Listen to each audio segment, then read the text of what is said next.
welcome to another episode of Calm Your Crazy. This is episode 5.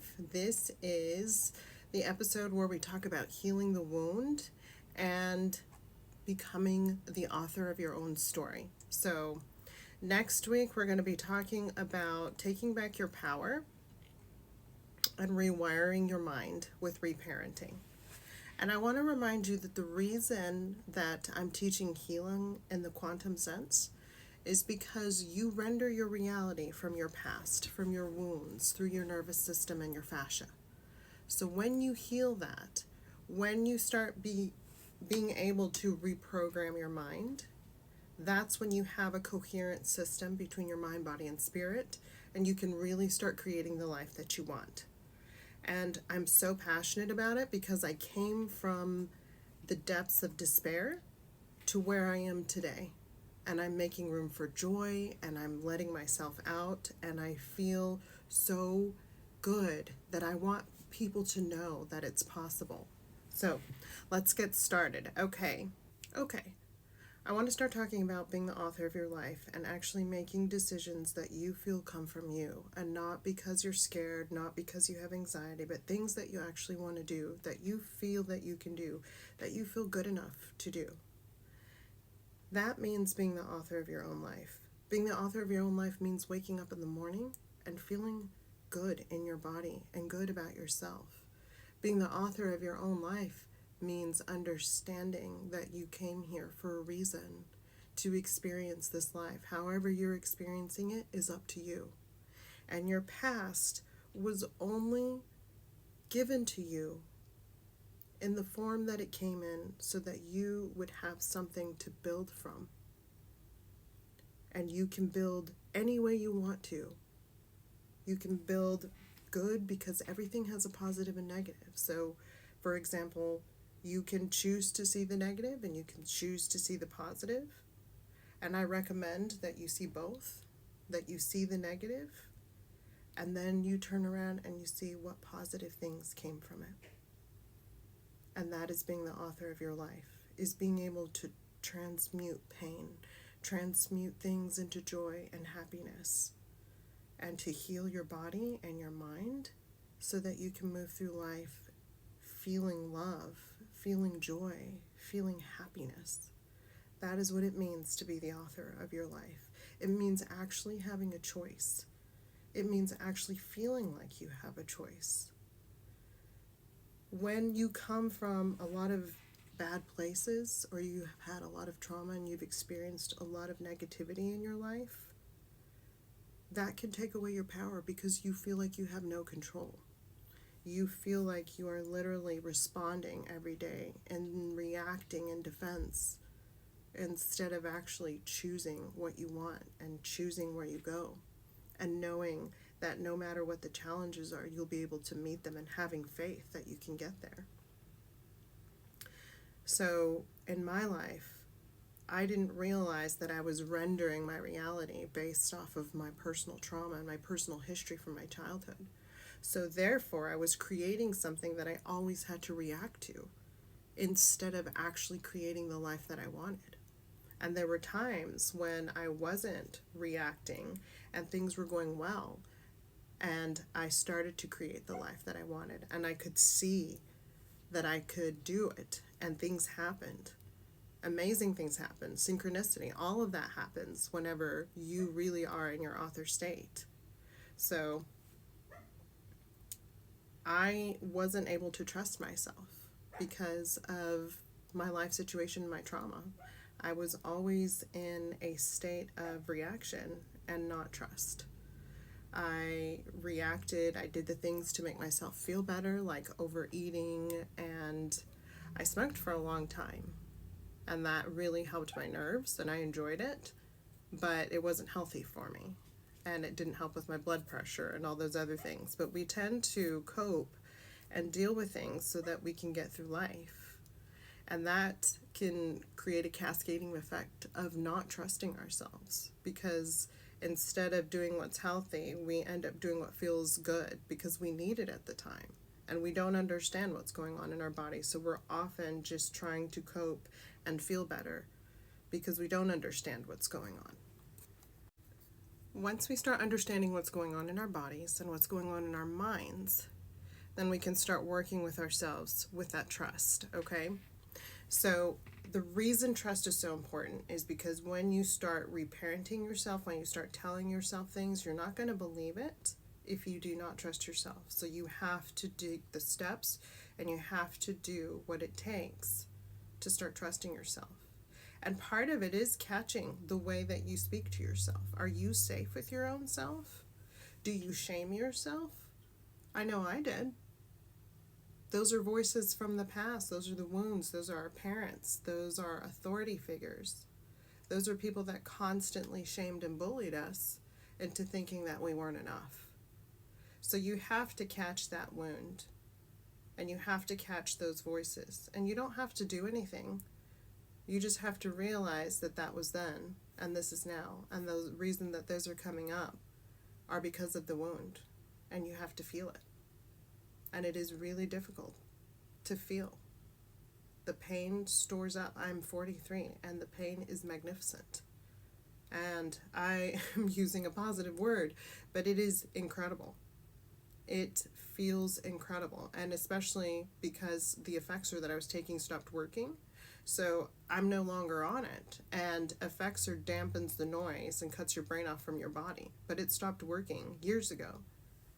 So I don't have those effects, and I'm healing without them because I am determined to heal without them. There's nothing I can do. There is nothing they can do. It is literally you heal or you feel the pain. Either one, and the disease continues. So that was not going to be for me, and this is why I'm making those. So that's this podcast and the healing stuff for people, for other people like me, because it is absolutely possible to heal and be happy and feel love and feel your love for yourself again. It literally is biology and doing the work. Okay, and we're going to talk about reparenting and why it's so important. So reparenting is what you should have always had growing up. It should have been that person who validated you, should have lifted you up, should have sat with you and co-regulated with you. And co-regulation means that you sit next to each other, you're breathing and your heart gets in sync, and you start to move in coherence with each other. And it creates safety. And it creates a bond between parent and child. So if you didn't have this growing up, which I didn't, it can make it really difficult for you to be a hugger, to let people into your space, to really feel like you're empowered to say something to somebody, or feeling good enough. I mean, it all comes back to the way that you weren't held, the way that you weren't loved, and the way that you were criticized. It creates a shame wound within you, and it creates patterns of safety that feel and are not necessarily good for you. If you want to feel loved and you were never co-regulated with, if you were never hugged, if you were never loved in the way that you should have been, it's going to make things that look that way that you want feel unsafe. And so you're not going to gravitate towards them. You're going to cling to what's familiar. And that's what creates life that you don't want. Because you see all these things you want to feel all these things, but you can't because they don't feel normal. What feels normal to you was the unsafe patterns and the traumatic patterns that you had. So it's really important that you understand you should have received this. And the way to heal yourself and the way to move on and the way I've healed myself. And I'm not perfect. I still have trouble with my teenagers. I still get triggered all the time, and I still have to do the breathing, and I still have to calm myself down. Healing is not linear. Things don't just happen and boom, you're done. I wish it was. I wish it was that way, but it hasn't been that way in my experience, and it hasn't been that way in all the research that I've done or in the therapy that I've been through. So it doesn't mean it goes away. It just means that you have the tools to do it. And over time, you start being less reactive and you start being able to see things and calmly respond. So that requires you reparenting yourself. And reparenting means that once you have established trust with yourself, like I talked about, sitting with the pain, like I sat with the pain and had to sit with the pain and the memories until they came up, until they surfaced, until my little one inside, or my fascia, my body, whatever you want to call it, decided to release those memories so that I could process them because it felt safe enough with me to do that. So that's the trust that I built with myself. And then afterwards, you have to reparent yourself by saying, that was then, this is now, and telling yourself the truth of who you are. Besides the body, besides the life, besides everything, who are you? Who do you want to be? A lot of people don't understand who they are and who they want to be because they may feel so fractured. But the things that you want to be and the way that you want to feel is good. So when you think of yourself, what makes you feel good? What makes you feel good about yourself? What makes you feel good about thinking about things that you want to do? That's what you need to follow. And that's what you need to tell yourself when you're reparenting yourself. This is who I am. This is who we are. That was then, this is now. And you literally have to visualize and take that shame off of your body and let it go. Visualization is such a great tool. Your brain does not distinguish what's real and what isn't. Everything is processed through the eyes and through the brain. The eyes are just an extension of the brain. So visualization is the most effective tool. And it is so hard for us sometimes to visualize good things about ourselves when we have been so shamed and we've been so traumatized. So it is extremely difficult. But you can take your power back with reparenting, and it's literally rewiring your brain. Your brain is neuroplastic, which means it has the ability to constantly change. Your brain is constantly moving between dimensions.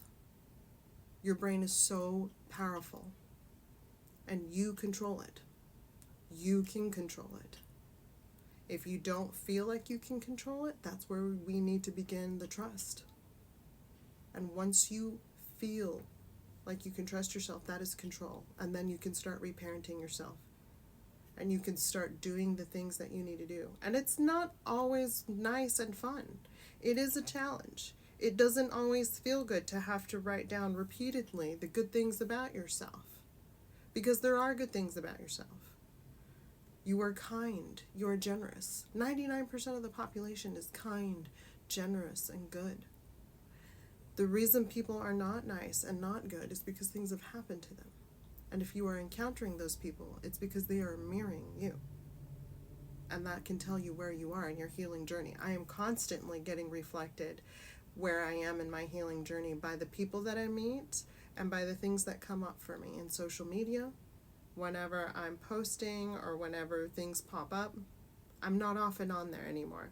But when I am, it reflects to me exactly where I am emotionally, because that's quantum physics. Everything around you is like an algorithm. It just responds to what you look for, what you think, and what you want. That's why healing and becoming the author of your own life is so important, because if you do not, then you are letting things happen in a default state, and you do not have control over what's happening to you consciously. You're still doing it, whether you're conscious of it or not. But the reason you want to get conscious of it is so that you can have control over where your life goes. When you're calm and you control your nervous system, you can see all possibilities. When you're connected to your spirit in quantum, you see a lot more than just possibilities. You see synchronicities. You see life reflected back to you in ways that you never thought possible. That's why this is such important work. All right, we're going to go into the practices. And I created a quantum healing guide. This is episode 5. It should be out before episode 6. The quantum healing guide is radical. It gives you all the steps. It gives you the background, the history, my stories to go along with it. And I'm going to be including some workbooks for a companion to the book. I really believe in this, and I am so passionate about it, and I believe that it's going to help so many people. Okay, moving on to daily practice and progress. This isn't going to be for everybody.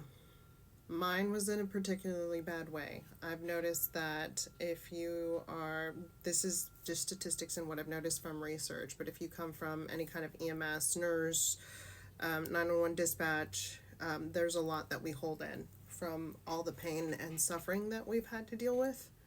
And so that's part of it too. Part of the memories aren't just always going to be familiar or childhood wounds. They're going to be traumas from other things that you've processed or haven't processed, and memories that you've held inside.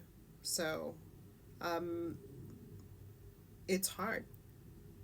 I worked nights and I worked mornings. And I hated early morning phone calls because that's where all the dead babies were. That's when I had to do 911 with parents. I'm sorry, if I had to do CPR with parents. That gets stored. One of the other dispatchers was on the phone when somebody shot themselves. These are stories that people like you and me have to deal with every day. And we don't understand that it does get stored in. And other people don't generally have to deal with this. And in the quantum sense, there's a reason for it. People that suffer trauma have a capacity in their nervous systems to handle trauma. So they often go look for it in things like EMS, medical stuff, 911, because we can handle it. And that's how this is a huge dance, a huge symphony. Because people that go be psychologists are usually because they've had some kind of trauma in their life. People tend to help other people and become and do the things based on their past. And it's a beautiful symphony for the entire planet and the world. Even though things are dark, they're going to get better. It always does. This is the darkest time and it's going to go into the light. But the reason that people like me go through this stuff is so that we can come out on the other side and teach other people how to get through it. And there are other people like me that have been through a lot. And this is for them. And it also can be for people that haven't been through a lot because it works for everybody. So even if it's yours is not particularly bad, that's okay. This is going to be the extreme, and this is what worked for me. So I get up in the morning and I immediately need to do like exercising, jumping jacks. I have to shake off the cortisol because the cortisol dumps in the morning. It's a natural thing, but for me, I feel it. So I have to shake it off and get it off. So imagine getting up out of bed and shaking it off. Now, I don't have to do this anymore, but in the beginning, I had to do it. I had to shake off the cortisol. And there are times when things are a little stressful that I do wake up and I have to shake off the cortisol. Now, cortisol eats through your magnesium in your body, and you need magnesium. So I take magnesium glycinate, and I also sit in a magnesium bath daily, if I can, for at least 30 minutes. Now, I don't need it every day. If I didn't have a particularly stressful day, then I know that my body doesn't need it, and I'm doing okay. I also take vitamin B12, a methylated complex, because I have ADHD and I'm unable to convert unmethylated vitamins. So as much as I can, I take methylated, and methylated means it's already in the form for you to digest. So your body doesn't have to convert it. After I do that, I meditate. I try to do the breathing and the meditation that I can for at least 15 minutes. Then I have to work, and I do the work throughout the day. And then in the afternoons, I either run, dance, or lift weights, depending on how my body's feeling. Now, the reason that I vary them is because your body doesn't distinguish between pain from trauma and pain from weightlifting. So I need to move my body in a way that releases things in my fascia, and that is done primarily through dance. But I also am 43 and I need some weights for my bone structure. So I have to do that, and I save the weights for the days that I'm feeling good so that I don't throw myself into dysregulation. Because even though you want to feel things as they come up, Doing heavy weightlifting and hurting yourself can throw you into fight or flight and keep you there if you're not already regulating your nervous system and gotten out of when you're in that all the time. I have PTSD from my childhood trauma and from being in EMS for so long. So that stuff has gone away through these practices. But you really have to pay attention and listen to your body to feel, what can I do today? Because some days you're not going to be able to do anything, and that's okay. You need to have balance and be easy with yourself and listen. On the days that you need rest, you need rest.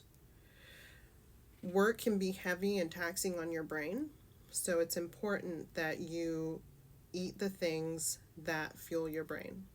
When you start listening to your body, and this is the most important thing that I can stress, the weight loss does not come because of the exercise. The weight loss comes from listening to your body and de-stressing. When you hold on to cortisol, you are not going to lose the weight because your body feels like it needs it. It needs to hold on to it for you because you're in danger. So when you start regulating yourself, the weight starts to come off. And when you start being able to feel your body again, you don't crave sugar. When you crave sugar, you need a dopamine fix and you're in fight or flight, or you're using your brain too much and you haven't had enough fuel. So your body's telling you you need sugar. There is always a reason that you crave something. If you need salt, then you are also in fight or flight, or your nervous system needs something, because salt means that you need to regulate your body in some sort of way for your water. You might need more water. Your body needs salt because it's going through so much. It's sweating. Whenever you get a lot of anxiety, you sweat. So your body is telling you to eat salt, so you'll be thirsty and drink water. It's trying to balance itself by telling you what you need, and that's why you get cravings. So when you get out of fight or flight, or when you regulate your nervous system, you stop craving those things and you start craving things that you actually need for nutrients, because you can hear yourself. Your body can hear itself. And so I eat a lot of soup because warm things help soothe your vagus nerve. And so I have warm teas, warm soups, because that's what I crave, and I listen to my body. So it is absolutely crucial that you listen to your body and that you take the time to do these things to help you physically. Now, mentally, you have to take the time to lift yourself up. You have to remind yourself of the good things that you do. You have to remind yourself of all that you've accomplished despite what you've been through. And you have to tell yourself you're no longer going to put up with anything that doesn't serve you. That even means yourself. You're not going to put up with the thoughts that don't serve you. You're not going to put up with the fear that doesn't serve you. And it takes time.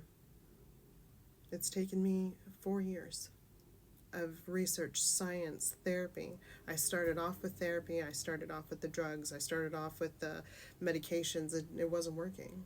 So over 4 years I've been mapping this out. And for the last year is when most of the weight has come off, because I've really focused on myself.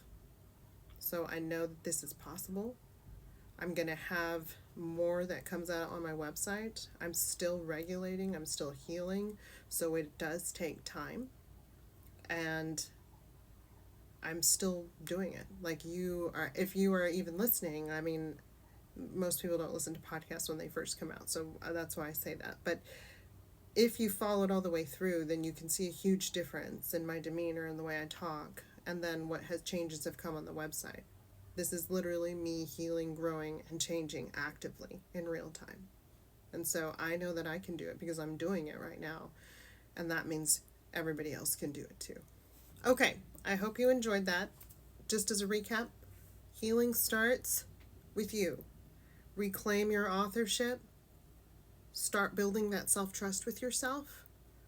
Listen. Let the pain come. Be brave. Be that warrior. You made it this far. God did not give you, or whatever you believe in, but I'm telling you right now, you are the author of your own story, and God did not give you a challenge that you could not meet. And I promise you that. I promise you, if you were given the challenge, you can meet it. You will not be given anything that you cannot challenge yourself to meet. and cannot meet. Okay? So remember, self-trust, self-parenting, and self-validation. You have to be your biggest cheerleader. You have to be your biggest cheerleader. There is no one else that's going to do it for you. Okay? You have to. So, you're going to make mistakes. That doesn't mean that you deny that you made a mistake. It means that you accept it and say, okay, I triggered myself, I fuckered it up, and that's okay. I did it wrong today, but you know what? I see what I did. I see what happened. I love myself fucking anyway. Like, you have to love yourself like nobody's business. You have to be the warrior for love for yourself. No one else is going to love you. You have to be literally just as fierce loving yourself as you are understanding of what happened to you and your anxiety. Like, your love for yourself has to be equal to the fear. It has to be equal to the anxiety. You got to get that warrior spirit out. And you got to fight for your love for yourself, because that's where everything emanates from within. Okay? So, triggers aren't failures, they're practice. Triggers are not failures, they're practice for you to practice. Because they go away after a while, because you practice, because you exposed your nervous system to them. And now you can do more. And you're human, and you're learning, and that's okay. So, it is a lot. You have to juggle healing your life and your responsibilities, and it feels overwhelming. But you can do this. You can do this. Your ancestors moved across the world to be where you are. They lived through so much to be where you are. When you think of your life, you need to self-validate, but you also need to have balance. And you need to remind yourself that you are in this position for a reason. And there are so many people that are in other positions and they don't have the opportunity that you do. Because if you are just even in the mindset of being able to watch this, then you are way ahead of other people, because a lot of people don't have the mindset and they can't pull themselves out. It is literally biology, rewiring your brain and loving yourself fiercely and going after you want without apology and with absolute abandonment of all your fears. Because you are spiraling towards the end of your life, and you want to look back and say, I did it, or I died trying. You never fail as long as you continue to do it, to go for it. Failure means you stop trying. That's what failure means. And as long as you're here, you're still trying. Okay? All right, next week we're going to talk about how to reclaim yourself. It is a big step. It takes practice. We're going to talk about it. We're going to have worksheets on the website, okay? So, hold me to that. Thanks for tuning in. Love you, mean it. Bye.